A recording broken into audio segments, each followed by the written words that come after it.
Asalaamu calaykum waraxmatullaahi wabarakaatuhu.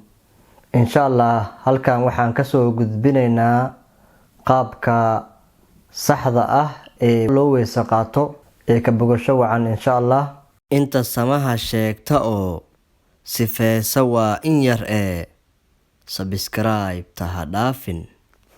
Ugu horreyn horta qofku uu niyeysanayaa inuu weyse qaadanayo ayuu qalbiga ku qabanayaa oo weyse qaadkaas dahaaro ahaan iyo ama inuu salaad ku dukanayo ama fardul wudu weyse qaad waajib ah inuu weyse qaadanayo waxyaabaas ayuu niyeysanayaa wax kamid ah.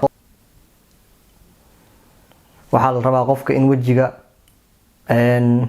halka laga bilaabo ama tinta meesha ka soo baxdo ilaa lafta garka dhirir ahaan waa inuu wajiga u dhaqaa, haddana dhegta ilaa dhegta kale waa inuu dhaqaa qofka markuu weyse qaadanayo.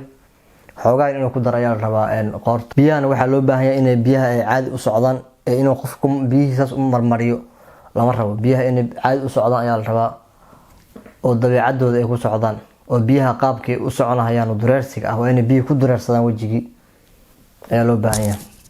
gacmaha qofka markuu dhaqahayane waa inuu ilaa xusulka oo xusulka xoogaa yar ku daraa weliba biyahana waa inay ku dureersadaan gacmaha.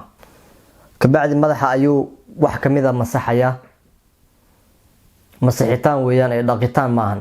wajiga iyo gacmaha iyo lugaha iyo waa dhaqitaan, laakiin madaxa waa masaxitaan, qayb kamid ah madaxa inuu masaxo. waa sida madhabkeena shaaficiyada uu qabo. lugahana qofka markuu dhaqahayo anqowga ayuu gaarsiinayaa, xoogaa yar inuu ku darana waa la rabaa. cirbahana si fiican ayuu u dhaqahayaa oo uga taxadarahaya. maxaa yeelay nabiga sallallahu alayhi wasallam xadiis ayuu wuxuu ku yiri waylun lil aqaabi min an-nar. dadka cirbaha weyse qaadka ka tagaan oo aan si fiican u fiirin, si fiican aan u dhaqin, waxay leeyihiin waadi cadaabeed oo waa la cadaabahaya.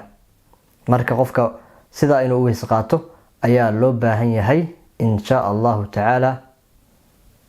weyse qaadka ansixitaankiisa ayay salaada ansixitaankeedana ku xiran tahay oo weyse qaadkii haddii uu sax noqdo oo qofkii si fiican u weyse qaato sidii loogu talagalay u weyse qaato salaadiisina markaa sax ayay noqonaysaa adoo waxyaabihii kale oo salaada loo baahnaa la imaado. maxaa yeelay weyse qaadka waa shuruudda salaada ayuu kamid yahay, salaada waxyaabaha ka horeeya. marka hadduu asigii sax soo noqdo salaadiina markaa waxyaabihii la iska rabay in lala imaado sax ayay noqonaysaa. balse hadduu weyse qaadkii eber yahay oo qofkii weyse qaadkii oonan sixin salaadiisiina ma ansaxayso weeyaan oo qof aan weyse qaadan oo salaad tukaday ayuu la mid yahay. halkaas ayaan ku sameynaa insha Allah. billahi tawfiiq. wassalaamu calaykum waraxmatullaahi wabarakaatuh. inta samaha sheegta oo sifeesa waa in yar ee subscribe taha dhaafin.